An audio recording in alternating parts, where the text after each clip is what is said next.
On this show, we tend to concern ourselves with the little things, which of course means we usually completely neglect the big things. We should probably neglect the little things, too.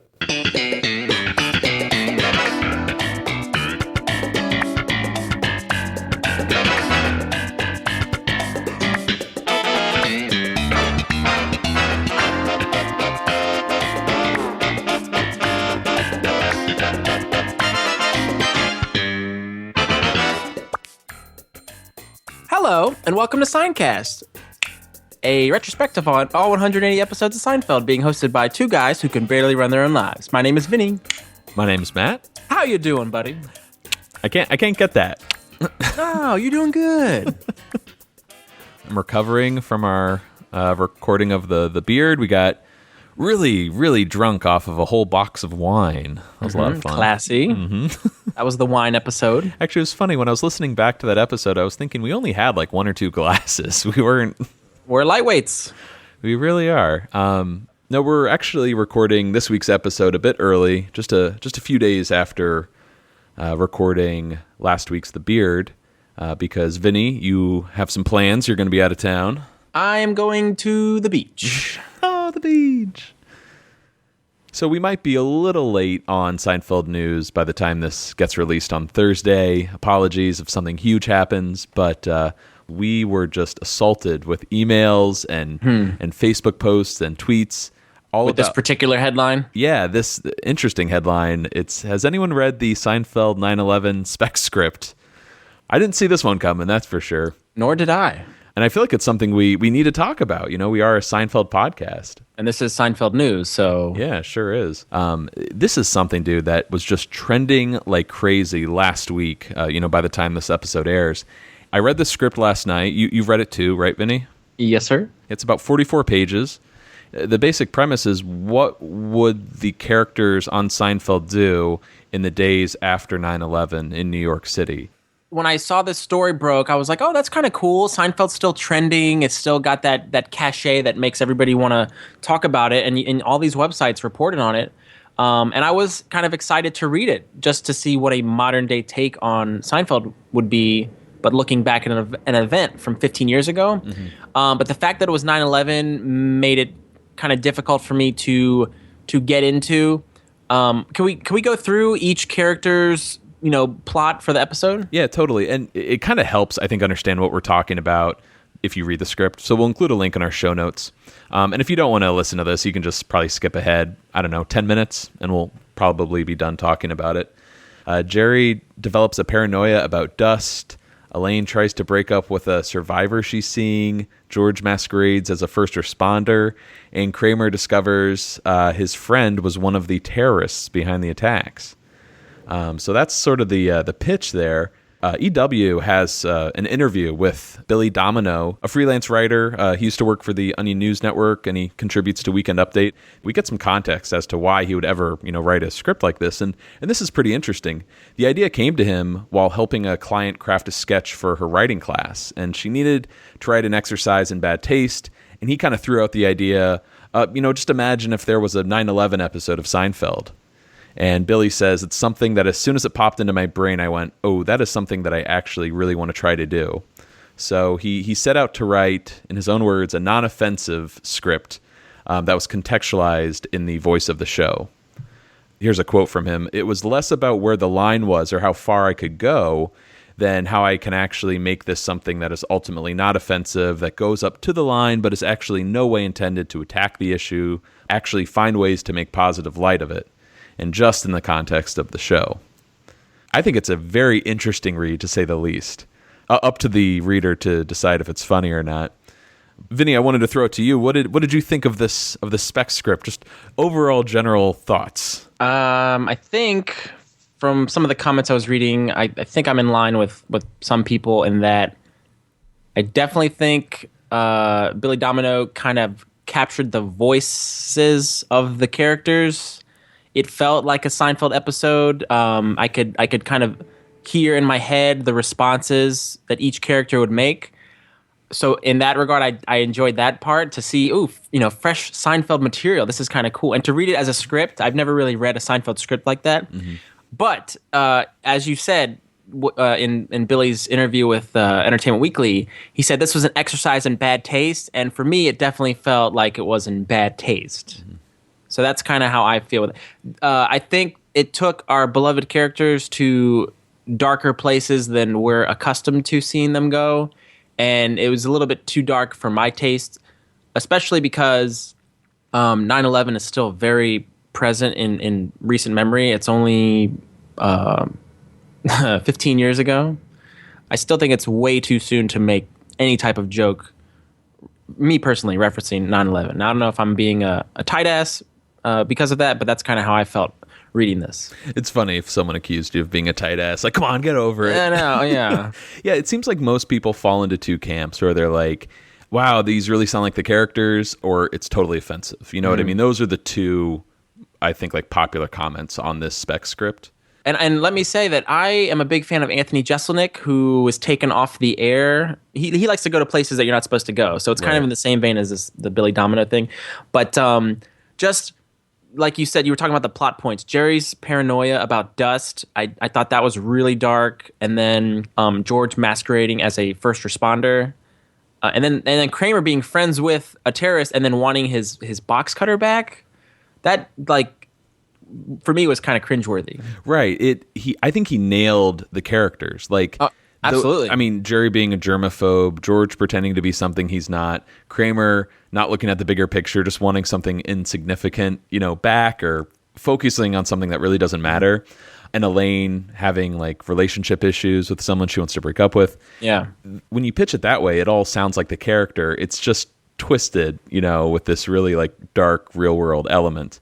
Yeah. I consider this fan fiction, really. And whenever I've read Seinfeld fan fiction, it always feels like the characters are modeled after the later episodes.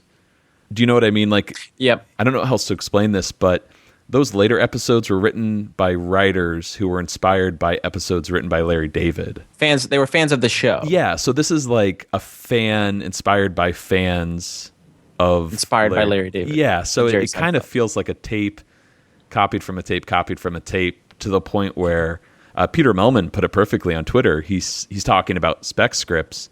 Lawyers stopped us from reading Spec scripts, but they were all like parodies. Yeah. And ultimately, that's what this felt like it was an exercise in. Like, how closely can I get to the Seinfeld that most people know? I think in terms of trying to capture the voices, though, he did a really good job at that. And he even, Jackie Chiles is in there. I thought he had some nice bits in the way he wrote dialogue for Jackie Chiles.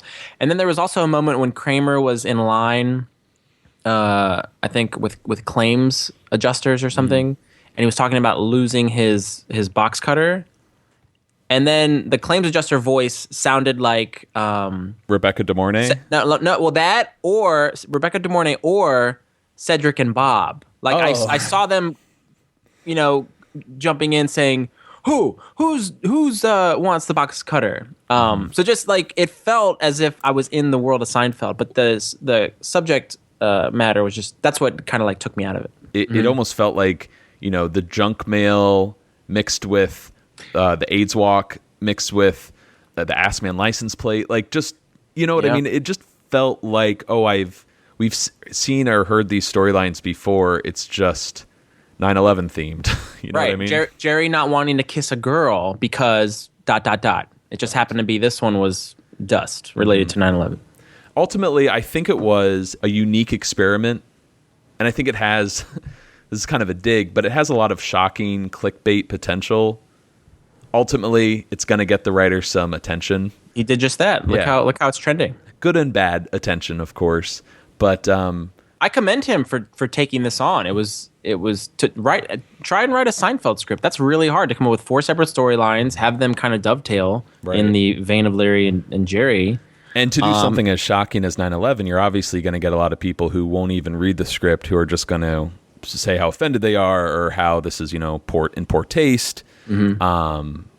Do we know how any of our listeners felt about the Spec script? Yeah, so I posted on Facebook and Twitter the other night to just sound off with your thoughts, and we heard from a lot of people, which is great. We can't get to all the comments here. Sort of half, it's not funny, this is offensive, and the other half were like, oh, they nailed the characters. But there were 2 comments here that I wanted to bring up specifically. One was from Jacob Wright, Without using the criticism that the subject matter is too dark, this is a very flawed concept and not really worth a read, in my opinion. I think the characters are all reduced to overly simple stereotypes of themselves to where it doesn't feel genuine. My favorite part of Seinfeld is how relatable it can be. The script would have worked more as a funny musing, like, hey, Jerry would totally do this right after 9/11, and Kramer would ... which Jacob, I think, just nailed it. That's exactly how I feel. It's just too out there and just too insane for it to like literally work as a script. I think we know these characters so well, especially the characters in those later seasons. And I think that's part of the reason why Jerry ended the show is these characters kind of went as far as they could go. It didn't matter what episode was written. They could be put in any situation. And it's like, oh, yeah, that's how George would react. Yeah, that's how Jerry would react. There's no surprises. Yeah. Becomes an of the week type deal. Mm-hmm. We have another comment here from Tom O'Byrne. He wrote, I haven't finished it yet, but I feel like it took a lot of the writing style and kind of layered cringeworthy moment upon cringeworthy moment. Not that there's anything wrong with that. He just prefers, Venetian Blinds, written by a real beatnik writer. Perfectly said. Mm-hmm. I don't know. To me, cringeworthy never equals funny or good writing. You know, just because I feel uncomfortable doesn't mean I'm like, yes, good stuff. Well, but if you look at Curb, that makes you feel uncomfortable, but at the same time is funny. I was thinking about Larry because there were a few 9/11 jokes on Curb Your Enthusiasm just a few years after the attacks. I think this is the Survivor episode. Mm-hmm. Spoilers for Curb if you guys want to skip ahead a minute here, but Larry's going to renew his vows with Cheryl, and he's meeting with a rabbi, and he finds out the rabbi's like, my brother-in-law died on September 11th. And Larry's like, oh my God, I'm so sorry. He was in one of the towers. And the rabbi's like, no, he got hit by a bike messenger uptown. And he's like, oh, so. And, you see Larry kind of hold his breath, and he ponders, do I say something to this rabbi and call him out, or do I let it go? And then I think later at the ceremony, he says, let's roll, just like casually. And the rabbi's like, how dare you say that? Yeah. We'll include a link in our show notes for the script if anyone would like to read it. It's on Google Drive, so it's pretty convenient to access. But yeah, ultimately, I'd say like not really all that funny. I think it's just more interesting how a writer can experiment with nailing these sitcom characters and pairing it with such a horrible, horrific event. It's just an interesting experiment, I think, and quite a challenge. Yeah, 44 pages. Yeah. But let's move on briefly. I've got a little plugola here. This is actually an upcoming event. Summer of George Trivia. If anyone wants to come play some Seinfeld trivia on August 29th at Slattery's at 8 p.m. That's in Midtown Manhattan, just a block away from the Empire State Building. We've got 5, maybe 6 rounds of trivia. I'm not sure yet how much I'm going to write, but this is always a fun annual event. Last year, Hulu actually filmed us at the trivia event, which was really cool. It was this huge epic. I think we had like 150 to 200 people there. It was nuts. I don't know if it's going to be as big this year or nearly as difficult. We'll see. Way to undersell it. Well, I don't want to scare people off because last year somehow questions were snuck in like, what is George's apartment number? I mean, that is just, Christ. Come on. Jerry, Kramer, that's fair. But George, come on. Yeah. So if you went last year, if you saw the Hulu event, don't be scared off. I'm going to make it a little bit easier this year. But once again, that's on Monday, August 29th at Slattery's at 8 o'clock. Please RSVP. We'll include a link in the show notes. Vinny, let's move on to this week's episode. What do we got? We got the 17th episode of Season 6, The Kiss Hello, written by Larry David and Jerry Seinfeld, directed by Andy Ackerman, and it originally aired February 16th, 1995. 2 weeks ago, we did our 100th episode. This episode, based on the production schedule, is considered the 100th episode. So when we followed the air date order, we're really on 103rd. But for the cast and crew, this was a big reason to celebrate. 100th episode. The Virgin was the 50th. The Pothole will be the 150th, but here we are, right at even 100. That meaty part of the curve. Yeah. But some jackets were handed out to the cast and crew to celebrate. Julia Louis-Dreyfus, however, only remembers getting a paperweight that had Seinfeld 100 on it. That was it. That's a way to show your appreciation. Yeah. Oh, look, a paperweight. You don't repeat the name of the gift. But this is kind of cool. The cast finally got to see and read the testing results from the pilot while they were filming the 100th episode. And if anyone remembers, back during our early episodes, those testing results were not good. These results were kind of put together by execs, people at NBC who showed the pilot to an audience, a diverse audience, just to see what their reactions are. In their defense, this was 1989, not like you were looking at this as like, how could they not see the potential in Seinfeld? Mm-hmm. Come on. This is one episode, Jerry goes to the laundromat. He dates the girl from East Lansing, Laura. By all means, it wasn't a good episode, but as you'll read in this testing result, it feels more like nitpicking to me. But there's no Elaine. Yeah. Of course they're not going to like it. This goes back to October 26th, 1989, The Seinfeld Chronicles. Pilot performance, weak. The Seinfeld Chronicles Seinfeld pilot weak, or I don't know. Okay, McBain. The Seinfeld Chronicles had portions that were very popular, most notably stand-up routines Jerry Seinfeld performed at a nightclub locale. But the more typical sitcom scenes of Jerry and his friends at common day locations were negatively received. As one viewer put it, you can't get too excited about going to a laundromat. Fair point. No segment of the audience was eager to watch the show again, but men and 18 to 49-year-olds were more inclined to give it a try than were women, kids, teens, and viewers over 50.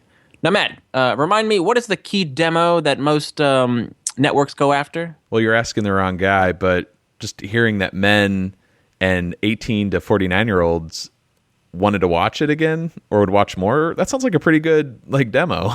That was my point. Oh, okay. Yeah. Seinfeld's not a hit with seniors. Canceled. Jerry Seinfeld, who was familiar to about a quarter of the viewers, created, on balance, lukewarm reactions among adults and teens and very low reactions among kids.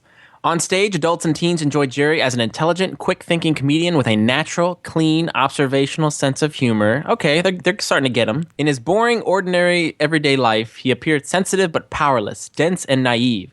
Jerry's loser friend George, who was not a particularly forceful character, actually appeared somewhat more in charge, and viewers found it annoying that Jerry needed things to be explained to him. Okay, stop right there. That feels accurate, because Jerry does seem a little slow. Yeah. In the first episode.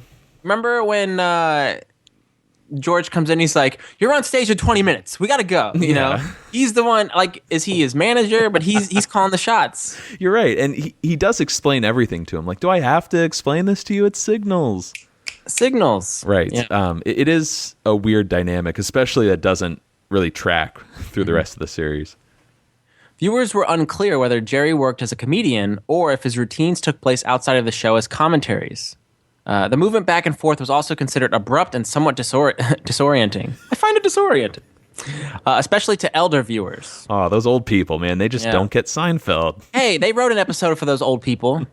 The people familiar with Jerry Seinfeld particularly enjoyed his stand-up routines, but they resented it being interrupted by the storyline, and most indicated that they had seen him perform much of the material before.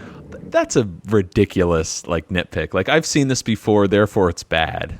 What? That's like the Party Long Island. Yeah, you do a lot of, did you ever notice stuff? Yeah, I've seen you before. Right. None of the supports were particularly liked, and viewers felt that Jerry needed a better backup ensemble.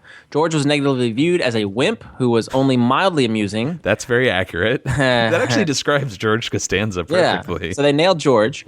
Viewers said he whined and did not like his relationship with Jerry. Kessler had low scores, but was one of the best of the supports. He mildly amused some of the 12 to 34-year-old males and reminded them of their own weird neighbors. Claire, the waitress, remember Claire, everybody? I got a lot of tables, George.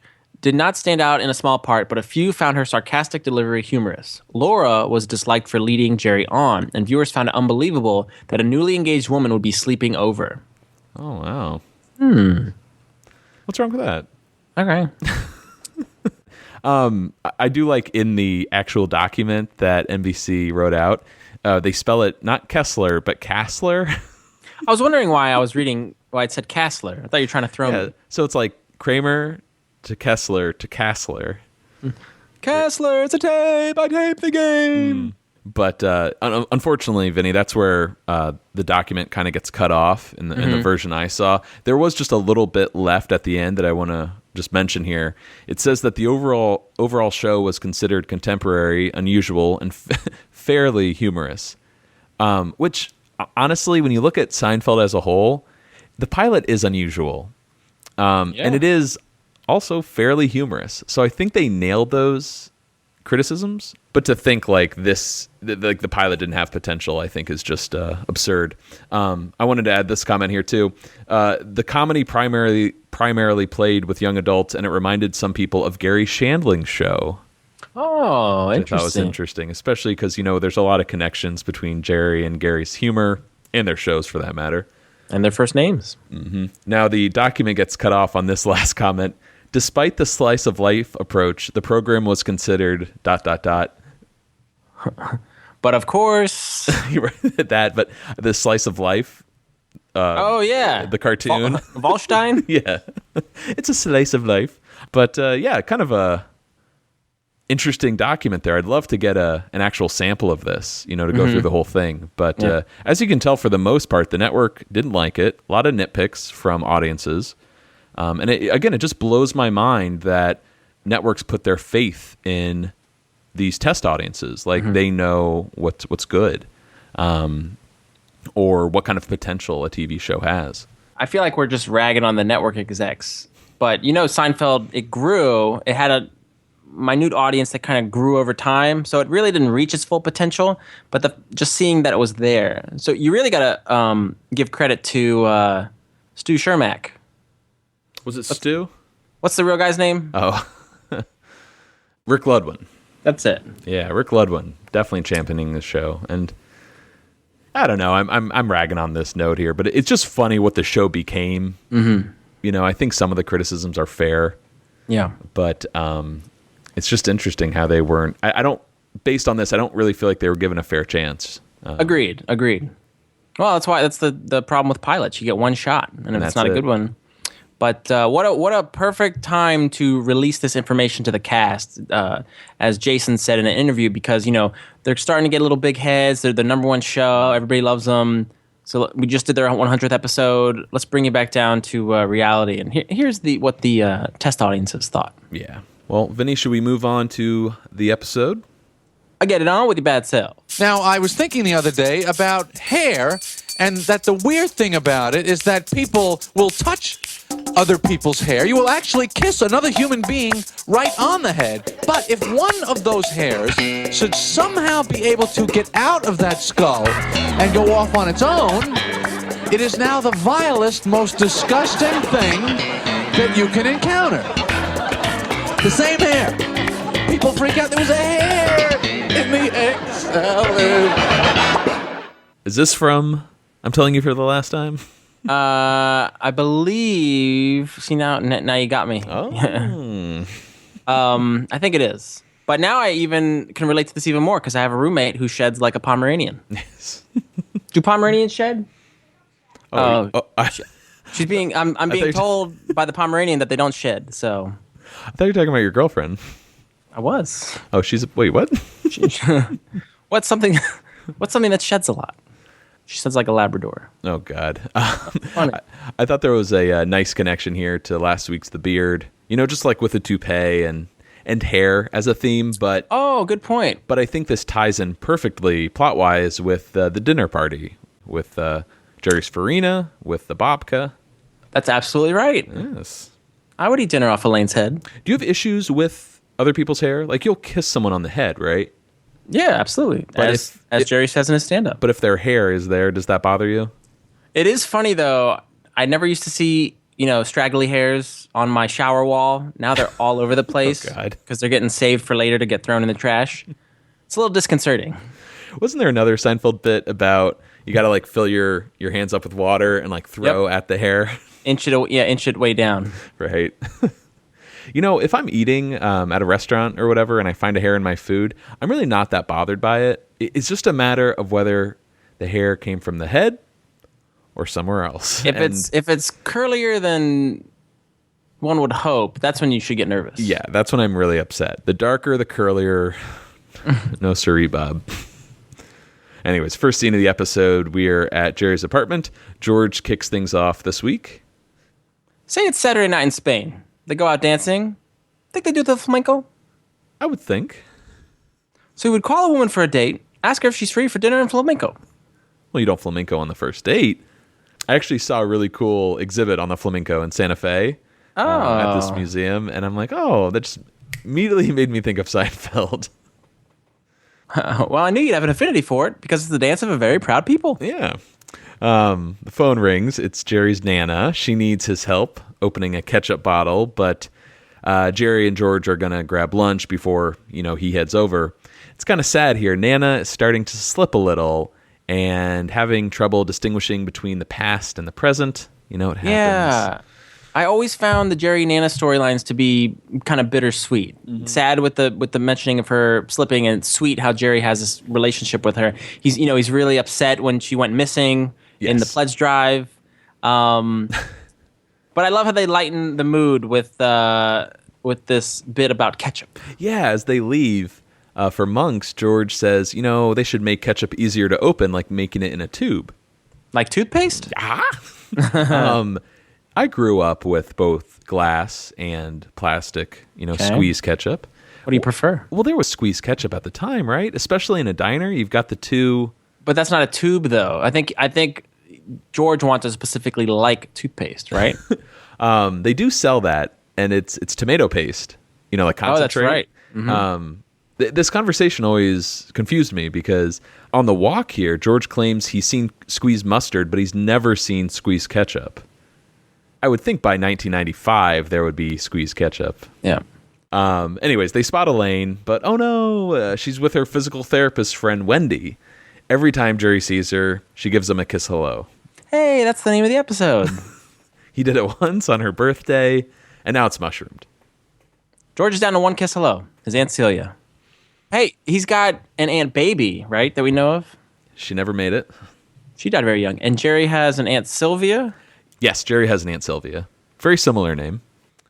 Jerry admires, though, that he has a kiss hello just with one person.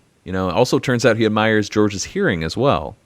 Yeah, that got me thinking. I don't know if people out there have listened to commentaries Larry David has done on other episodes, but when Larry's watching an episode, he will always critique when bits of information are inserted into the show, and he'll question, why did we say that right there about Jerry admiring George's hearing? And Larry always assumes that the audience is going to see that coming a mile away. Mm-hmm. But I feel like this example right here is a really nice, unsuspecting comment that ends up having a nice little payoff later on in the episode. Would you agree? Absolutely. I feel like we're, definitely recapping a Larry Jerry episode because the conversation is just all over the place. Mm-hmm. About minutia. So a comment like that to me is like, oh yeah, that's just for the scene. And you just kind of write it off. I've seen this episode a million times, and I completely forgot there is some payoff at the end. So I actually thought this kind of tied into at least a little bit how George has great vision. How he was spotting those raccoons. Remember Jerry was like, "Those were mailboxes, you idiot! I didn't tell you." So that was he led George to think he had great vision when in actuality he didn't. But I feel like this is how he told him. Like, you don't scoff. You have great vision. Yeah, exactly. So I was later wondering, like, does George not have? Idiot. Does George not have good hearing? But anyways, the group meets up, and man, Jerry's face when Wendy kisses him hello. Yes, he is dreading it. Oh gosh, and the audience laughter is edited just perfectly there. I love that. George tells Wendy, "Hey, I've got this swelling on my arm," and she suggests heat and ice. Oh, that really seems like a lot of trouble. What ego on George to you just meet somebody, you find out their profession. Let me tell you about what's wrong with me so you can fix me for free. Well, this also ties into a Curb episode, right? Yeah, I think you're thinking of Shaq, right?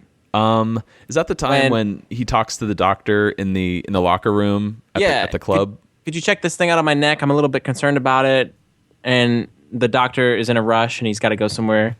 And the doctor's like, let me ask you a question. What do you do? I'm a writer. Well, the next time you're in a big hurry, why don't you write me a bunch of shit for free? And he just walks off. Yeah, and Larry's put in his place, unfortunately. But yeah, it's kind of funny that George would do something like that. And he did. Yeah. I don't know. I kind of side with George here. I mean, he's not asking her to give him a full like body checkup here. He's just, what do you think? You're a medical background.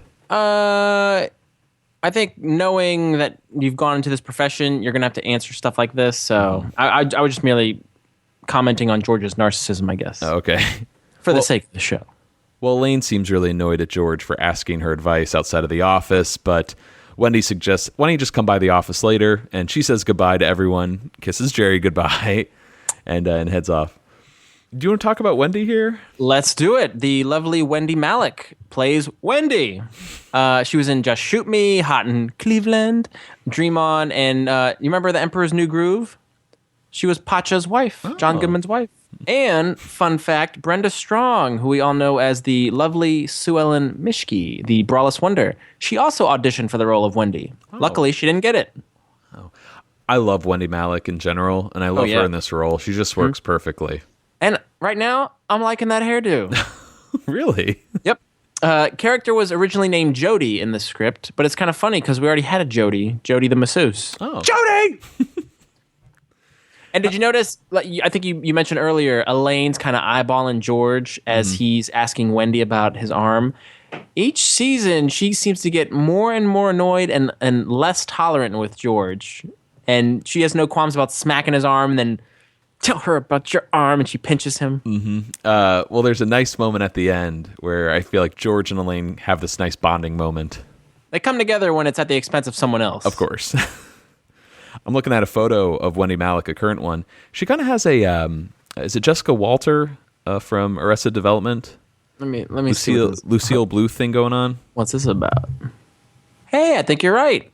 She's very pretty. Mm-hmm. But in this episode, you love her look. You love that. I don't know how else you describe it. Something out of like Hairspray. Mm-hmm. It's a mess. But I wonder if that was her real hair or did they have a wig on her? Oh, I say a wig, 100%. Wig? Yeah. Let's cut over to Monks here. It's Jerry, Elaine, and George. George goes on one of his classic rants here when they arrive. I still don't see why I can't ask her about my arms. She's a physical therapist. She doesn't want to have to deal with that outside of the office. Why not? Because it is what she does. I love these people. You can't ask them questions. They're so mentally gifted that we mustn't disturb the delicate genius unless it's in the confines of an office. When huge sums of money are involved, then the delicate genius can be disturbed. George, you got a little something right here. These people think they're so important. Well, that right there is one of my favorite moments. George going off on this typical rant, but the fact that Elaine breaks up his momentum with you got a little something and he has to wipe it away while he's still going. I feel like no other show would even think to do that. It's so real. Mm-hmm. Absolutely. Everyone's just so used to him doing this. It's like, whatever. Yeah, exactly. And I love that term, delicate genius. Yes, that one seems to have stuck. Mm-hmm. I feel like I use that one. I like that a lot. Well, Jerry swears that was his last kiss hello with Wendy. He's getting off the kiss program with her. Outside of a sexual relationship, he doesn't see the point to it. I'm not through with all the handshaking either, but one step at a time. I'm a fan of the handshake. I like the handshake. I also like the hugs. I like hugging. Hugging's good. Are you a hugger? I'm definitely a hugger. I'm not very proficient. Like nowadays, the handshake tends to be like a quick handshake, and then you do the Kramer type handshake, and then you do one arm around. Mm-hmm. So it's like a 3-part thing.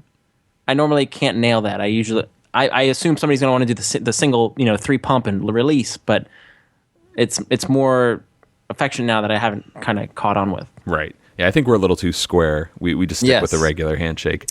Where do you fall in the kiss hello? Only with my girl. Okay, very good. Yeah, I feel like it would make somebody else uncomfortable if I tried to do it. I actually have a friend who's older who kisses girls hello, and every girl rolls their eyes or makes a comment about it later. So I've learned that my female friends do not like kiss hellos. Is it like a Kramer Kathy Lee kiss where he just goes in and... No, it's cheek. A cheek, okay. But still, it's a little weird in this day and age from my experience. It's just not very common in American culture to kiss hello, I think, especially with strangers. But I think you kiss hello with family members, with aunts, uncles, Right. cousins. you kissing your cousin? Yeah. But One other thing that I really thought was kind of cool in the scene, you have Jerry and Elaine discussing her hairdo, and he says it's something out of an old high school yearbook, which is probably the perfect way Love that. to describe it. But as they're going back and forth, Elaine's saying, yeah, she never dates, it's because of this hairdo. Mm-hmm. George is just staring at the menu, and he says, what are you getting? But Jerry and Elaine don't even pay him any attention. They continue to talk about Wendy's hairdo. And again, like a subtle little thing that seems so realistic to me. You know, you're out with your friends, and one person's just in their own little world, and they ask you a question, but you ignore them. Like I love that. It's so subtle. I thought there would be more from George. You know, he'd be like, I think I'm going to get this. And they still don't listen to him. Yeah. But yeah, that's the only line. I figured there was like a big cut in the conversation. Perhaps. And they needed that to bridge it maybe. But I don't know. With this particular moment, it doesn't feel like a sitcom to me. No, not at all. Now, before we get into this clip, I just want to say how much I love Kramer's arrival. It's better with the video, like the visual, if you guys can cue up the episode. But it's like the group coming together, and I love Jerry saying, speak of the devil. Yeah. And what's with that hairdo, by the way? Yeah, I know. It's not very flattering. I mean, she looks like something out of an old high school yearbook. You should say something to her. Oh, I could never say anything to her about that. Yeah, Kramer's the only person who could say something like that. Yeah. Well, just tell Kramer to tell her. No, if you tell him to do it, he'll never do it. What you have to do is introduce him, and then he'll just come out with it. Yes, you're right. That's right. I'll bring her over to meet Kramer. Oh, boys and girls. Devil. Yeah. Hey, listen, I need a picture of you, buddy. What for? Well, I'm putting everybody's picture up in the lobby of our building, Why? so everyone will know everybody's name. See, people are going to be a lot friendlier. I don't want my picture plastered up in the lobby. Imagine walking by someone on the floor and you say, "Hey, Carl," and he says, "Hey, Jerry." See, that's the kind of society I want to live in. Kramer, I don't want to stop and talk with everyone every time I go in the building. I just want to nod and be on my way. You know, your eyeliner's smudged a little. Why do you wear so much eye makeup? Yeah, this is gonna work out just fine. I really like Elaine, finally seeing Kramer walk in. Oh, Kramer. Yes. And that last line is very cute, too. Gonna work out just fine. Man. Make my own pie. I gotta say, though, I kind of like Kramer's idea to want to make the building a little friendlier with pictures being posted on the wall. Kind of echoes the name tag fiasco with Dinkins. Dinkins, yeah. Smaller Braun. scale. Non-fat yogurt. Yeah, absolutely. How you doing, Sam? Nice to see you, Joe. I like seeing the idea from Frank Costanza. I mean, this is probably, for me at least, the worst part about living in New York, aside from the expense and the congestion, is just people not being friendly with each other, or at least how normal it is to just keep to yourself. I'm in Indiana right now, and I've been so ruined by the East Coast because people will say hello or they'll strike up a conversation, and I'm like, what do you want? You're the asshole who's walking by not paying them any attention? I feel like someone is trying to take advantage of me if they say something. What are you selling, buddy? Yeah, right. It's the city's ruined me, but I agree. I like this a lot. It does seem a little presumptive, though, that people will everyone wants to be friends with each other. Did Kramer go around and get everybody's permission in the building to take their picture and then post their name on the wall? Probably not. I mean, as we find out, it looks like he got everyone. Yeah. But we'll see how this goes. Let's cut over to Nana's apartment here. Leo got called over as well to help open the ketchup bottle, as he explains when Jerry arrives. Hello, Jerry. Hi, Nana. Aren't you going to kiss her hello? Yes, of course. Oh, well, here's the bottle. I'll do it. What are you doing? I got it. Give it to me. Will you stop it? Jerry, would you give me the bottle? Leo. All right. Take it. You should let Buddy open it. Buddy, he lived next door to us 45 years ago. Leo, Did you give Helen the $50? What $50? Your father won $1,000 at the track last week, and he gave you $100, and you were supposed to give $50 to your sister. Ma, Dad died in 1962. Believe me, I don't owe your mother $50.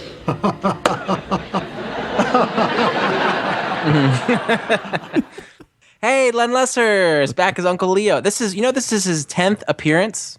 Really? Out of 15. We only have 5 more left with Uncle Leo. Oh, man. Makes me pretty sad. And then we have Billy Ray Wallace. Back as Nana. We last saw her in The Pledge Drive. This is the kiss hello for her, and then she's going to make her final appearance in The Doodle. Only 3. Only 3. Wow. My favorite Nana line is in this episode. What you got? It's throwaway, but here's the bottle. That's cute. I don't know why I like that so much. She's a cute old lady. Did you notice when Uncle Leo opened the door and Jerry gave him the hello? It was actually an enthusiastic hello versus sometimes it's a very reluctant and irritated one. Like hello. He seemed actually... Yeah. Hello, Jerry. He seemed very kind of pleased to see his uncle. Oh, absolutely. And I'm not sure at the end what I love more, Leo laughing nervously or like Jerry just squinting at him like suspiciously. Oh, as soon as Nana lets it slip, $50, Jerry is on to Uncle Leo. He knows, which is really cool. I don't know your mother $50. Leo. And hey, this is the second time in as many appearances that Jerry and Uncle Leo have come to blows. Yeah. Mm-hmm. Last time in the pledge drive, he tried to give him some money. If anyone asks you, you don't know. It definitely feels like a callback because it just seems so unnatural that they just start fighting over the ketchup bottle. But anyways, let's get over to Jerry's apartment. First time we're in Jerry's lobby. Pretty incredible. I disagree. Did we not see... I wanted to ask you about this. Did we or did we not see the lobby in Male Unbonding when George was wearing the fanny pack? Oh, and he said, it looks like your belt is digesting a small animal. I wanted to see if we could do a side-by-side and see if it is the same lobby or did they redress it or reblock it or something? Well, considering that was like the second episode in production, I'm going to say no. Like that set is long gone. I feel like the layout was similar though. If I recall, I haven't seen it in a while. I think it was just a wall too. Like, I don't think they had the full realized lobby set. Okay. I'll see what I can find, but of the official like Jerry lobby. Oh yeah, like this is it. The full thing, wall to wall door that will track, I think, through the rest of the series. Yeah, with like the secret code. I'm thinking of like the junk mail and. Well, remember we see Phil? They don't let him in. Oh, that's not secret code. That's the strong box. But yes. Oh, the strong box. Sorry. Mm-hmm. Is he still looking at us? Yep. We don't hear that. Well, Jerry's talking to the super, or the handyman in the building, Julio, about fixing the hot water in his shower. And it's kind of a shame we won't get Harold or Manny anymore. You feel like one of those guys would be Julio in this situation. I miss them. Yeah, I wish, for continuity's sake, you would have had the same supers. But this is only the first and last time we're going to see Julio, the super. He's played by actor Julio Oscar Machoso. Who was in Little Miss Sunshine, The Legend of Zorro, the 2005 version, Jurassic Park 3, and he was in Planet Terror. He's actually in Planet Terror, Machete Kills, and I think the Grindhouse segment of Planet Terror as well. Wait, say it one more time. So he was in Planet Terror, the movie? Yeah. And he was also in the trailer for Machete? No, I think he's in Machete Kills. The sequel. Yeah. Okay. Machete. Right on. Julio was originally named Ted in early drafts. Wow. Hey, Ted. I like Julio a lot more. Yeah. Well, Julio's going to get to the hot water, as soon as he can. Upstairs, Jerry enters the apartment with Elaine as Kramer, nervously closes a drawer. Oh, hey! There's all this junk covering the table. Oh, hey, hello! What's going on here? Nothing. Well, then what are you doing? I need a pen. What for? Well, I'm making out my will. Oh, I got a big slice of dough for you, buddy. And you too, Elaine. I haven't forgotten you. You're looking for a picture of me, aren't you? You got that straight. I told you, forget it. Oh, come on, Jerry. If everybody knew everybody, we wouldn't have the problems we have in the world today. Well, you don't rob somebody if you know their name. You're robbing me. All right, I'm going to get your picture, and you're going to participate in my program. Are you going home? Yeah. Can you come back in about 5 minutes? Why? No reason. Just want to see you again.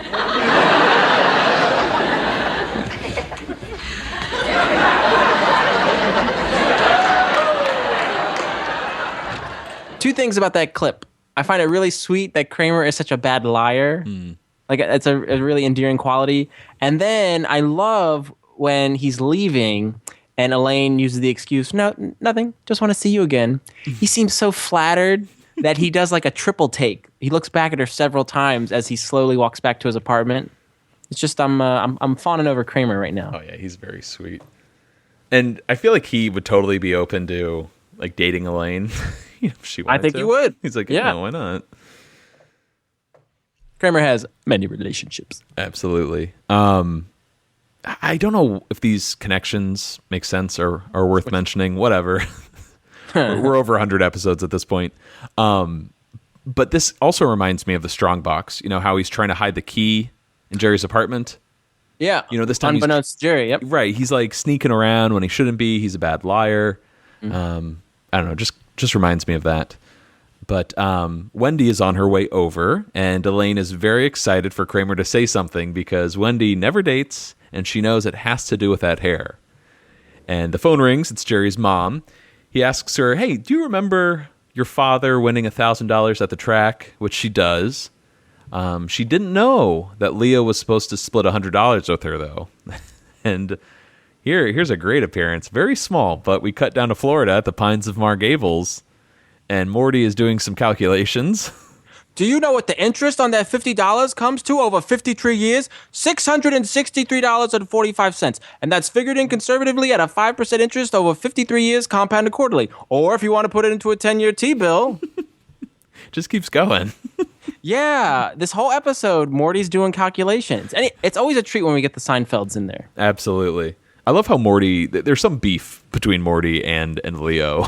And yeah, they do not like each other. Never gets explained, but it feels right, doesn't it? Yeah, I think it's that kind of trope that in-laws aren't really friendly. They kind of have to tolerate each other. And it's Uncle Leo, so. And with Morty, it's always about money. Always. Oh, yeah, absolutely. We see him twice in this episode. Both times he's going off about how much Leo owes him. And he ends up... To the penny, and he's trailing off. Like, we're going to the next scene. He's still going. Well, he's still going, huh? We cut back to Jerry's apartment, and Wendy gets buzzed up as Jerry explains to Elaine that he, hates the kiss hello because it's an obligation. Every time you see a person, you have to do this. Now, if you could say touch a breast as part of the kiss hello, then I think I could see the value in it a little better. How about an intercourse hello? How would that be? Matt, now you're being ridiculous. I like that. This is one of my favorite moments between Jerry and Elaine because you really get a sense of who Jerry is as a person.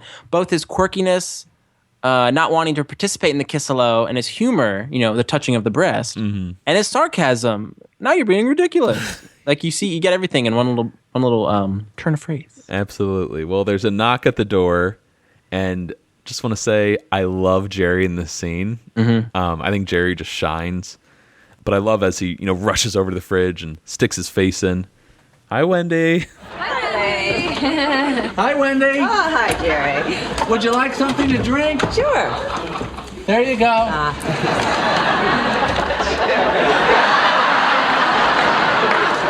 look at that. I'm almost at a Klondike bar. So how's everything going? Okay. Your friend George came by the office the other day, and then yesterday he canceled on me. Oh, yeah, he had to take his mother to the chiropodist. Oh, did you hear that? That must be Kramer. Hey, Jerry! Come on, that's not fair. I told you I was going to get it. No, come on, Craig. Give me a picture. No. All right, fine. Put my picture up. What do I care? Kramer, I'd like you to meet my friend Wendy. Oh, hello. Hi.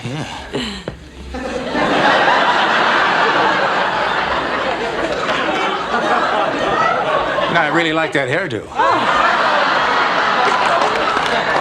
Thank you. I actually was thinking it might be time for a change. Oh, you were? Oh, no. You don't want to do that. No. Nobody wears it like that. No, Kramer, she wants to change her hair. I No. don't You'd think be you a have damn fool to change it. It's very becoming. Oh, well.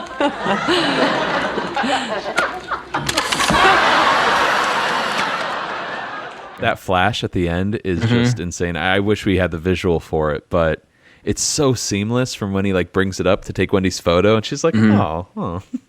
But even the blocking of how he kind of swings in, "Hey, Jerry," and he steals the picture from him. Absolutely, one of my absolute favorite moments. The audience just goes wild. Yep.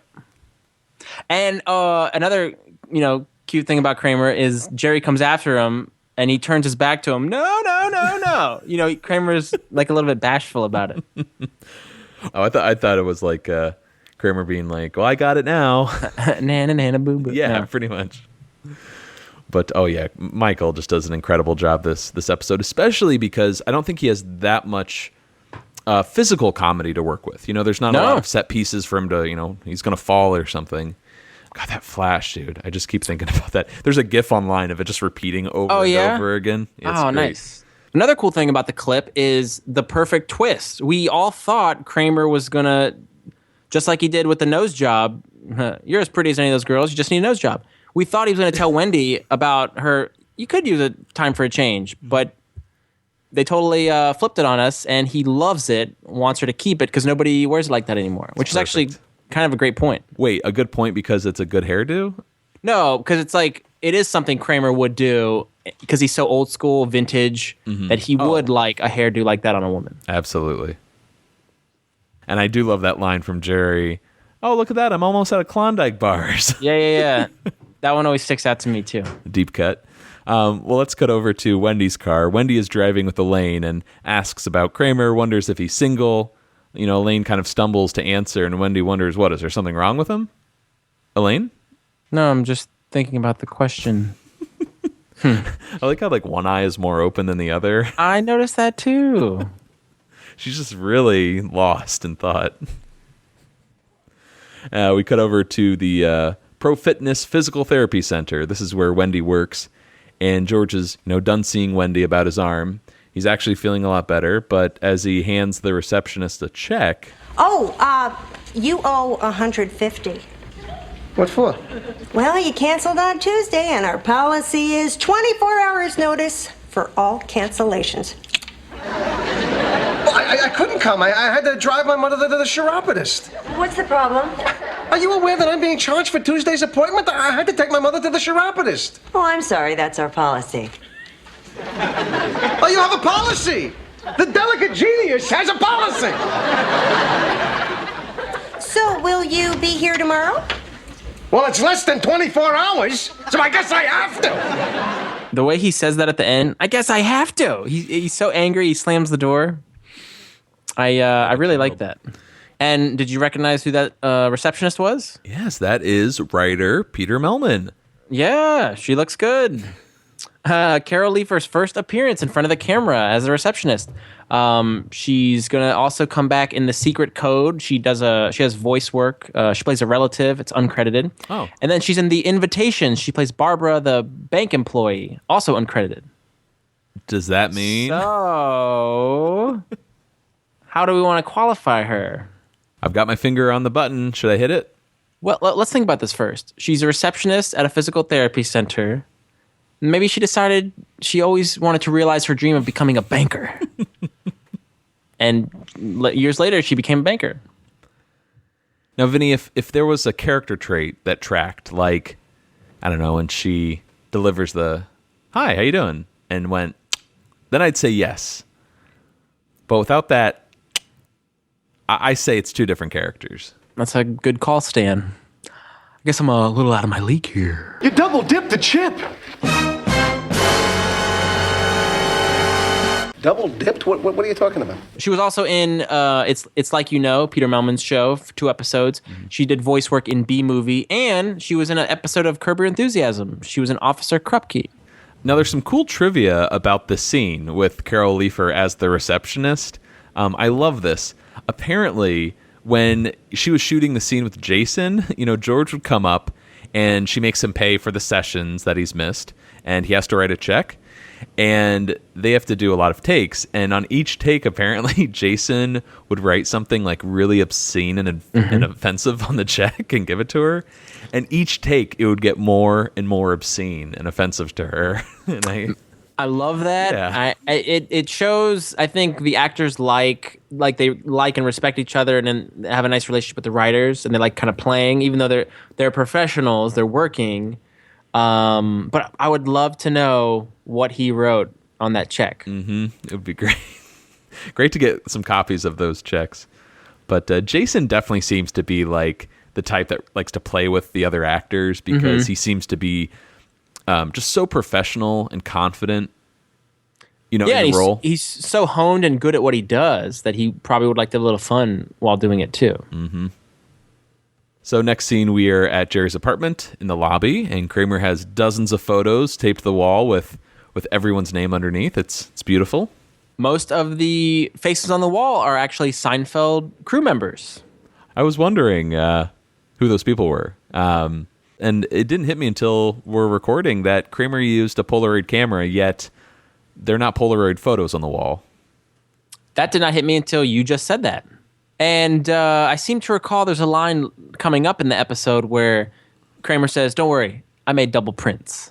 Yeah. So something's going on. How does that work? Now, Jerry's photo in particular is not a pleasant one. Hey, so what do you think? You like it? Oh my God, look at that picture. That's terrible. You can't put that picture up. Well, it's not a beauty contest. It's just a way for people to get to know one another. Hi, Cosmo. Hey, Steve. Now, you see? Hey, Kramer, my friend Wendy wants to go out with you. Well, how do you do? Hello, Jerry. Oh, hello, Mary. I've seen you so many times, and now we can finally talk to each other. Hey, what was I telling you? Isn't this nice? Jerry, could you help me with a package? Oh, sure. Yeah. Thank you.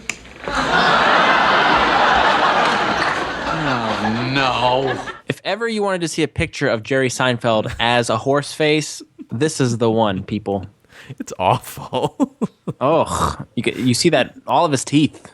If you go back to that scene, though, he never made that face. No. It's like... But it's kind of cool that they ramped it up for the sake of, comedy on the making it on the wall. And I think we met some of the people in the building. In that clip, we met Steve, who's played by Carl LaBove. He was in Jumping Jack Flash and Pauly Shore is Dead. And then we met the lovely Mary. Oh, Mary. Mary. Jimmy Stewart likes Mary. Rondi Reed plays Mary, and she was in Mike and Molly, The Astronaut's Wife, Jungle to Jungle. Like I'm supposed to be like, whoa, Yeah. Tim Allen. You don't say. That was Tim Allen, right? That was, you're Okay. right. But it is nice as Jerry leaves in the clip, he's so kind of dejected that now he's on 2 Kiss Hello programs. Oh, God, he's going to be on a lot more soon. Getting back to Jerry's photo, one of my favorite things that I ever put together for you in our Seinfeld packages is I tried to find as many photos in Seinfeld, and I'd crop the screen, and I eventually printed you out a photo of Jerry with that expression. I think you gave me one of each. One with the horse face pristine, and then one that's been defaced. And this is the crazy thing. The defaced one, it doesn't show up very well in the screen grab, like all the markings. Mm-hmm. So I printed, made doubles of the regular one, and I drew it with a Sharpie. The angry eyes, the snake tongue, the knife in the head. What do you say about a guy like this? No, that's one of my favorite gifts you've given me. It's in my drawer as we speak. Oh, right on. Well, upstairs, Jerry complains about more kissing now, and Elaine seems pretty happy with his misfortune. And the phone rings. It's Jerry's mom. Turns out Uncle Leo put Nana in a home. Why? I don't know. Maybe to keep her quiet. Well, we get an act break, and when we come back, a lot of clips from Jerry in the lobby this episode, but Jerry walks into his building. Hi, Jerry. Hi, Joan. How you doing? Pretty good. It's pretty good, not great. Okay, great. Are you happy? Oh, I'm delighted. Okay, have a nice day. You too. Hi, Jerry. More neighbors at 129 West 81st Street at the Shelley. We just met Mary Shear, who plays Joan. And what I love about this character is pretty good. Just pretty good, not great. Okay, great. Anytime I ask somebody how they're doing, they say pretty good. I like to try and throw that in there to see if they how they react. But Mary Shear was in iCarly, Life in Pieces. She was one of the original cast members of Mad TV, as well as part of the Groundlings. Oh, cool.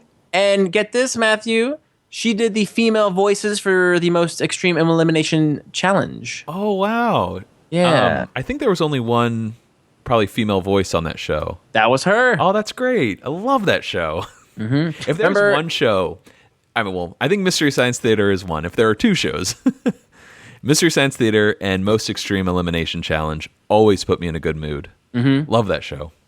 And I think as we learned in the lip reader, Chris Darga, the limo driver, he was the other voice, one of the other voices. I think he was Kenny Blankenship. I think you're right.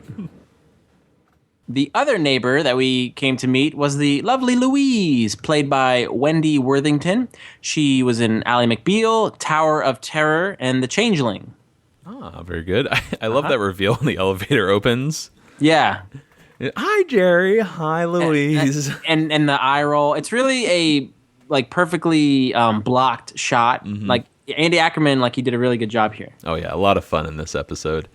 Upstairs, Jerry again complaining to Kramer about the photos. You know, he's like Richard Dawson down there, host of Family Feud, as we all know, right? I always was proud that I got that reference because I used to watch the old Family Feud episodes growing up, so I knew who Richard Dawson was. Oh, nice. That made me happy. Kramer thinks, hey, you should be thanking me for liberating you from the world of loneliness and isolation. Now he's part of a family.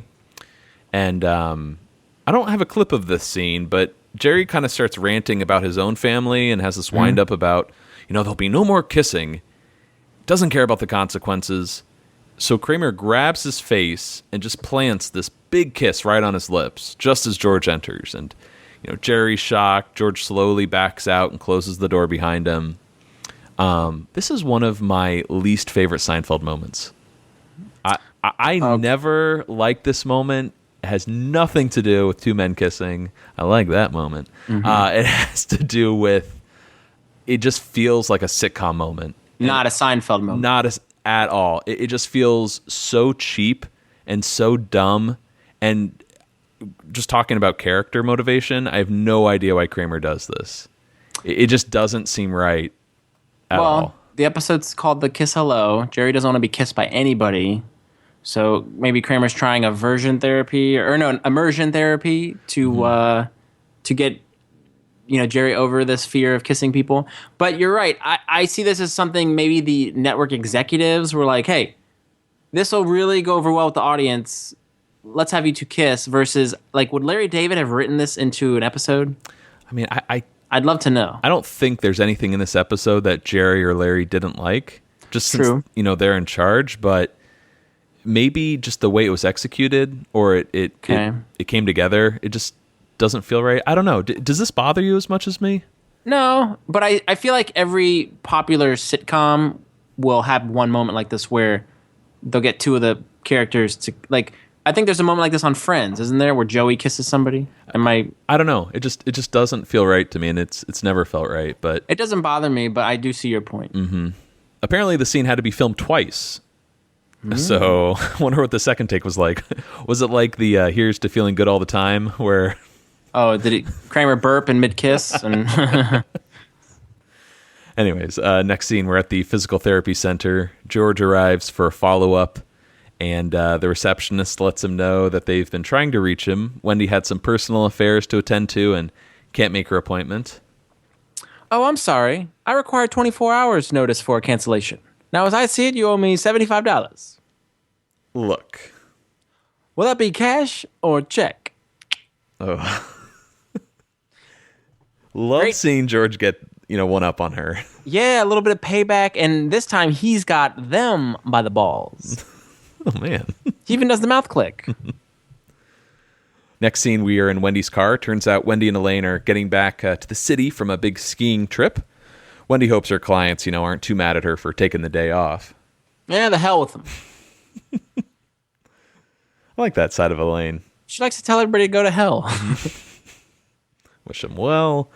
Wendy pulls over, even though they're 3 blocks from Elaine's apartment. If she goes right up to Elaine's door, she'll have to go all around Central Park West, back to Columbus.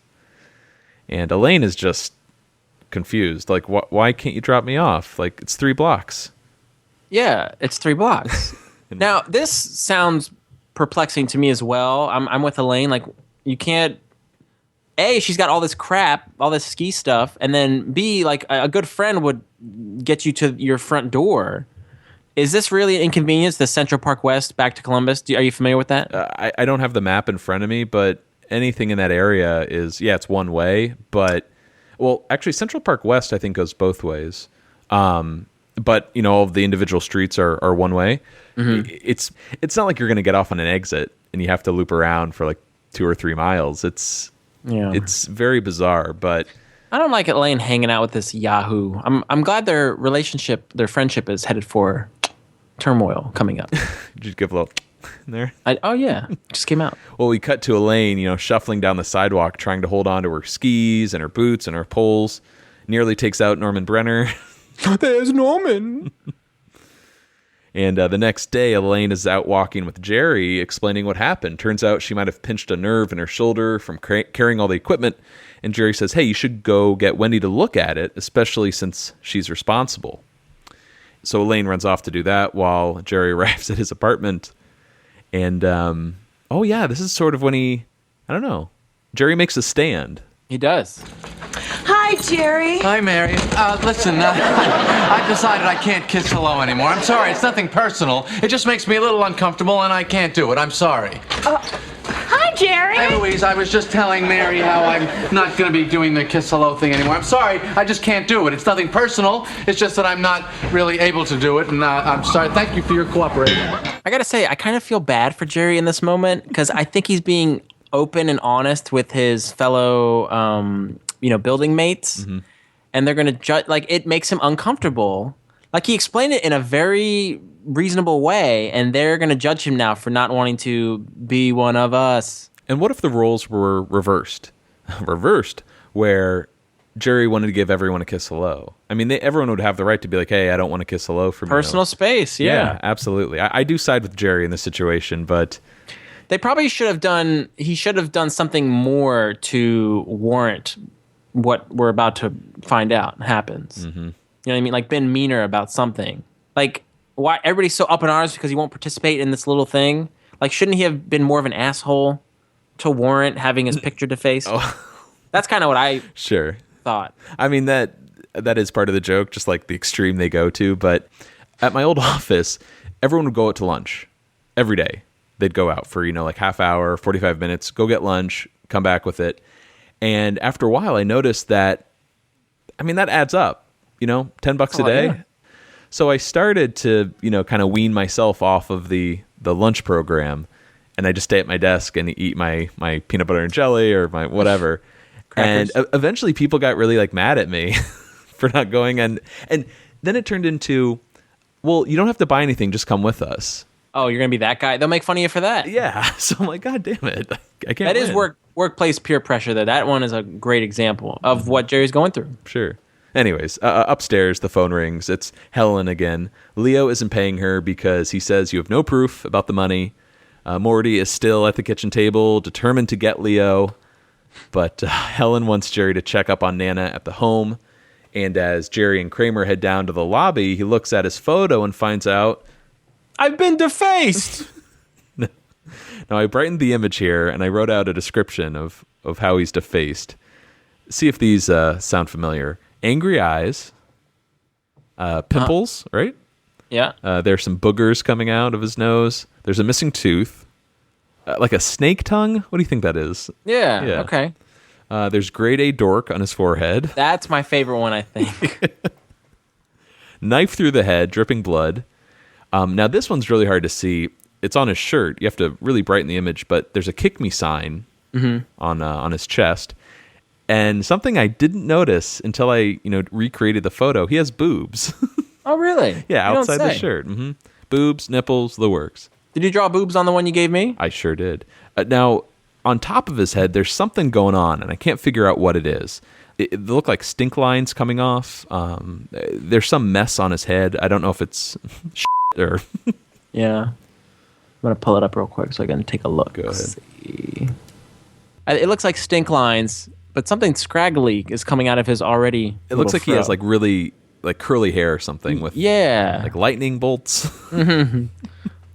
Glowing redness is popular. Experiencing any lightning? Yeah. Sometimes part of the guy will just be like out of focus. But yeah, this is such a great image, both the original and the defaced one. Yeah. So Kramer and another tenant, Jack, exchange hellos. I like how Jack calls him Cosmo. Like, hey, Cosmo. Yeah. That's kind of neat. But when Jerry says hello, Jack just kind of gives him the stink eye. And as Jerry asks Julio about checking his shower, Julio just lays into him about only being nice when he wants something. I have to take care of a lot of people who are civil to each other first. Yeah, we definitely see a different tone with Julio now. Mm-hmm. And I don't see him fixing that shower anytime soon. No sirree, bub. The actor Mark Feit plays Jack. And this was actually his first acting gig, Seinfeld. He was in Fight Club, Independence Day, the 1998 Godzilla. And he did lots of voice work as well, including SpongeBob. Those are some solid 90s movies. When I was taking notes on this episode, I was watching Independence Day at the time. And he's one of the fighter pilots when they lead the first assault on the alien spacecraft. It's funny you mentioned that because he does have Bill Pullman-like hair. Oh. Let's jump back to the photos on the wall. I meant to bring this up earlier, but there are two recognizable faces on there other than Jerry. I saw one postal employee, Newman. Yes, that's great. Even though Newman isn't in this episode, like seeing him up there. Great detail there. Did you see Kramer's? He looks very good in his. Like they took some time to make him look very presentable in his. Mm-hmm. But you think he's doing this? Yeah, absolutely. I think he's sticking the arm out, and he kind of looks dressed up like the Van Ostrand outfit. Oh, okay. So Kramer was doing selfies before they were cool. Maybe. We'll see. The original hipster doofus. Next scene, we're at the Knowlbridge nursing home. Jerry is talking to a nurse about Nana. Turns out she's met an old friend who used to live next door to her. Buddy? Yes, that's his name. Does that stick out to you at all? The nurse quote? Okay. the way he says for me, the way he says buddy. Yeah, that's his name. Jerry sits down and finds out what happened all those years ago. Turns out Leo was with his dad at the track. Leo! Oh, what an obnoxious little kid. Used to steal my soda bottles and cash them in for the deposit. Hey, little bottle deposit connection there. Mm-hmm. And after Jerry's grandfather hit the daily double, he gave him $100, told him to give $50 to his sister. His sister? Well, I said he should give it to me for all the bottles he took. I just love this like old man just ranting. Me too. I feel like he could have been in the Polar Bear Club with Kramer. And I get like echoes of Pop Lazari. Dina, is that her name? The guy that like, yeah. They don't make cars like this anymore. Whatever that line is. Yeah. But as Jerry is hearing all of this, Uncle Leo arrives and he's confronted with the truth. And Jerry is very happy to point right in his face and say, "You're busted." I love how the actor playing Buddy looks around the same age, if not younger, than Uncle Leo. Oh, yeah. Who knew Leo as a kid. Yeah, the age does seem a bit off. Because Buddy looks like a very fit man to be in a nursing home. He should look more like Izzy Mandelbaum Sr. There you go. Speaking of which, if you recognize this set, it was the same nursing home or residential center that Poppy stayed in when he had his gastrointestinal maladies. Ah, very good. Yeah. And then I got a couple actors I'd like to talk about. The first one is Louisa Abernathy. She plays the nurse. She was in Lady Killers. She was in Enough, CB4, and an episode of It's Like You Know. And yet again, another actor who tends to take on the same type of work. She played a nurse in 15 separate projects. Doogie Howser, MD, Full House, Roseanne, Beverly Hills 90210, Judging Amy, the Anger Management series most recently, and Seinfeld. Oh, wow. That's pretty impressive. Like the judge from the Scofflaw. Remember her? Here Come the Judge. Yes. She always played a judge. I guess that happens, right? If you fit the role, why not? People think she has a quality. We also have Eugene Ellman, who plays Buddy. He passed away in 2014. But, he was in Kindergarten Cop. He played the judge. Here Come the Judge. Here Come the Judge again. And he was also in Thunderbolt and Lightfoot, Beverly Hills Cop 3. And he was in the Michael Richards pilot. Oh, man. Michael Richards show. When was the last time you saw the Michael Richards show? I actually, because I saw Eugene Ellman was in it, I wanted to just pop on YouTube and just see a couple minutes of it. And I saw the theme song and then the first scene or two, and it was pretty rough. And what got me was it was written by all Seinfeld writers. I think Andy Robin, Greg Cavett. I'm not sure if Andy Ackerman directed, but all these Seinfeld names kept popping up, and I'm like, man, it's amazing. The difference. You still have a lot of Seinfeld alums, and yet they couldn't capture that magic a second time. You had Tim Meadows. You had other good actors were in, Michael Richards, but I really think it was too soon for him to try another role because people saw him as Kramer. I tried to watch it to support him, but felt very awkward. But I'd like to revisit that somewhere down the line. Maybe it's not as bad once you get to episode 3. Perhaps. I also remember his hair. It was the first time we saw Michael Richards with flatter hair, because you're always used to seeing the high hair. It was very, just like our conversation earlier regarding the Spec script, it kind of felt not right. It didn't feel, what am I saying? Well, the Michael Richards show is the equivalent of a 9/11 Seinfeld script. That's what I'm saying. Okay. It's funny. Next scene, we're back at the physical therapy center, and George is confronting Wendy about the canceled appointment. I'm sorry, I don't owe you anything. I had some personal business that day. Oh, I see. So your time is more valuable than mine. Is that it? You're a delicate genius. A delicate genius? Elaine. George. Good luck. What's going on? Wendy, I injured my shoulder Wednesday when you dropped me off, and I had to carry my skis and my boots and my poles and everything all the way home. I'm having trouble lifting my arm. Do you think you could give me some treatment? Oh, sure. You have insurance, right? Insurance? You're charging me? Wednesday? That's your personal business? Skiing? Oh, sure, let people suffer while you're shushing all over a mountain. How did you hear that? I hear everything. All right, why don't you two just take your business elsewhere? Oh, that is a good idea. Come on, George. Yes, let's go. And you might want to do something about that hair. Why? What's wrong with my hair? I think it's a little old-fashioned. Don't you? Tell her. She's right. Looks like George, Elaine, and the receptionist came out on top in this one. It's like George and Elaine are teenagers again, making fun of someone. Like, oh, love that. And probably one of the handful of times that George and Elaine actually work well together. Yeah, I'm thinking of the when did they went to the flea market, remember? Yeah, that's an example. That's another moment of that. But it's very rare when you see the two of them enjoy each other's company. Yeah. And here's the payoff to that hearing joke that you mentioned earlier. That's right. He hears everything. Mm-hmm. See, if we went with my theory for Carol Leifer's character, because she made that comment about Wendy's hair, she got fired, and then she had to go work at the bank. Should I undo the double dip? No. Keep it dipped. Okay. You double dipped the chip. Well, last scene here, we are at Jerry's apartment in the lobby, and the kiss hello drama comes to a close. More like the kiss goodbye. Hey, Steve, how you doing? Hey, Jeff, what's happening? Mary, Oh, Mary, give us a kiss. Don't be like that, Mary. Come on, I made a mistake. Look, why don't you do everybody a favor and just get out of this building? Nobody wants you here. Nobody! Hi, Mary. How are you? Hi, Steve. How are you? Hey, let's go get some coffee. Oh, that'd be great idea. I gotta go down to the corner, but if you could just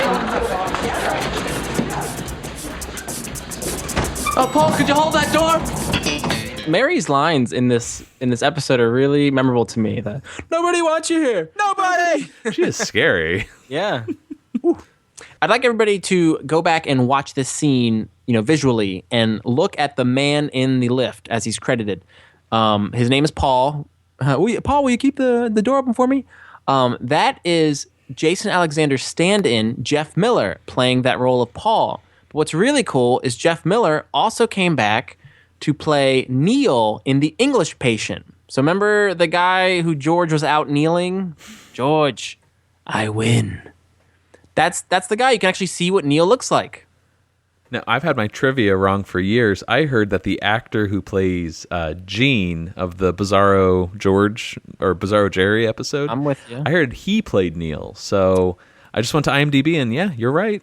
Checks out. You're smart. I'm dumb. Yep. Finally, he gets it. Jeff Miller also played an event guard in The Hot Tub. So are we talking another triple dipping? Ah, here we go. You double dipped the chip. Double dipped? What are you talking about? We get a little epilogue of sorts during the end credits here. I like this. Jerry knocks on Kramer's door in his robe in need of a shower. He has no hot water, I guess.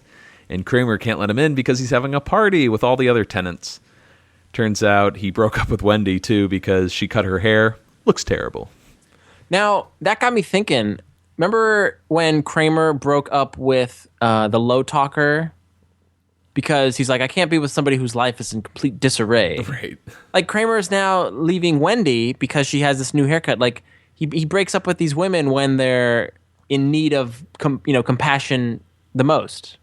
You know what I mean? It's like he, under the circumstance he's leaving, it seems like a correlation. Yeah. Maybe I'm just reaching. Some guests come and go. Redhead arrives and kisses Kramer on the cheek. Ooh, I like that. Who was that? Stephanie Tucci. I got a question for you. Did you ever think he said Tucci? No, I did not. Like Stanley Tucci? I thought he's like, ooh, that's Stephanie Tucci. That's Stanley Tucci's sister. I don't know, Stanley Tucci's sister? Anyways. All right, I'm putting it out to our listeners. Did anyone think Kramer said Tucci in the past? Should be keeping track of all these Matt moments here. Well, as Kramer heads back inside, Jerry looks inside desperately as the door closes. Yeah. Doing a good job of that, Vinny. I like that. Thank you. Oh, thank you. All right, let's close up shop. Ratings and reviews? Sure. So, what do you think? So, Matt, will this episode be cash or check? I don't know. Yeah, for me, this episode is cash, check, whatever's good. I love this episode actually. We've hinted at like season 6 episodes being just gems. To me, this is one of those gems. I think it's fantastic. It's probably in my top 5 for the season. And I'm going to jump right to it, Vinny. It's cracking my top 20. I'm putting it at my number 14 between the alternate side at number 13 and the race at number 15. So the pitch, the ticket, you're out of there. I love this episode. I love the Jerry Kiss Hello plotline. I love Michael in this episode. I think he just does an incredible job from, hey, Jerry, no. To accidentally taking a photo of his face. Just his enthusiasm, with being friendly with people in the building. To me, it's funny. Those are like my favorite moments of this episode. Not so much the Elaine and George. Yeah, it's a very Jerry and Kramer centric story with George and Elaine kind of getting the scraps. Mm-hmm. This was a fun episode for me to watch, but I didn't love it. Like I didn't realize I'm surprised it cracked your top 20 and it made it that high. It was fun, but I love what I have in my 20 to keep that preserved. There's something about like you can tell when it's a Larry David episode, and I think the fact that you have to, that social obligation of having to kiss people hello. That's just one of those things that Larry David would, complain about, I think, and obsess over. And I think that kind of shaped who I am as a person, through my teens. And I relate to that in a lot of ways. Like little things really annoy me, and this could be one of them. So I think it's just a very relatable show in that regard. I do agree with that. Like this definitely feels like a earlier Seinfeld than one of the later season with a zany plot line. Mm-hmm. And I just love how the whole kiss hello, it just starts off as this real innocent thing between Jerry and Wendy, and then it just snowballs into this insane like social issue where Jerry's getting ostracized from the rest of the building and everyone hates him. And I know that's just such an extreme, but I feel that way sometimes with some social norms. Like I'm so hard on myself if I don't do something like go get lunch with my coworkers, I feel like everyone hates me. So maybe it's not just the kiss hello, it's just that social obligation and not wanting to piss off people. I don't know, that just really lands with me. I think the Elaine and George storylines are kind of forgettable for the most part. It's just the delicate genius and, Elaine struggling with the skis, which I think work, but just not as classic as the Jerry Kramer stuff. I just love the Jerry Kramer stuff this episode. Oh, yeah. The really cool thing is that Wendy Malick, the character of Wendy, interacts with all four main characters. She is kind of the glue. She's the Mayan of this week's episode. You're right. It could have been called the physical therapist, the original Wigmaster. Yeah, right. We're usually on par with how we feel about an episode, but it's just interesting how. Again, this is on a Friday. Maybe next Wednesday I'll feel differently about it. Is this one of your favorites from season 6 at least, or? I do enjoy. Yeah, I do like this one a lot. But Label Maker I love, The Race I love. Those ones, those are very hearty soups. This one's in the middle.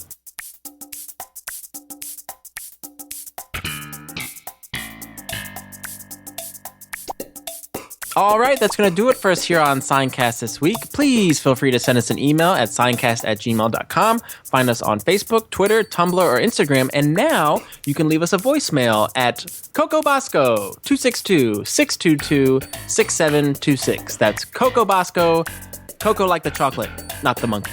Oh, that chimp's all right. Vinny, what episode do we have next week? We are discussing the 18th episode of Season 6, The Doorman. Look, I'm not going to record your podcast. I really don't have to talk to you. Goodbye. You really think you're better than me, don't you? But for now, I'm Vinny. I'm Matt. Signing off. Seincast is not endorsed by Castle Rock Entertainment, Sony Pictures, or NBC. It is intended for entertainment and information purposes only. Seinfeld, the Seinfeld logo, and all names, pictures, and audio of Seinfeld characters are registered trademarks and/or copyrights of their respective trademark and copyright holders.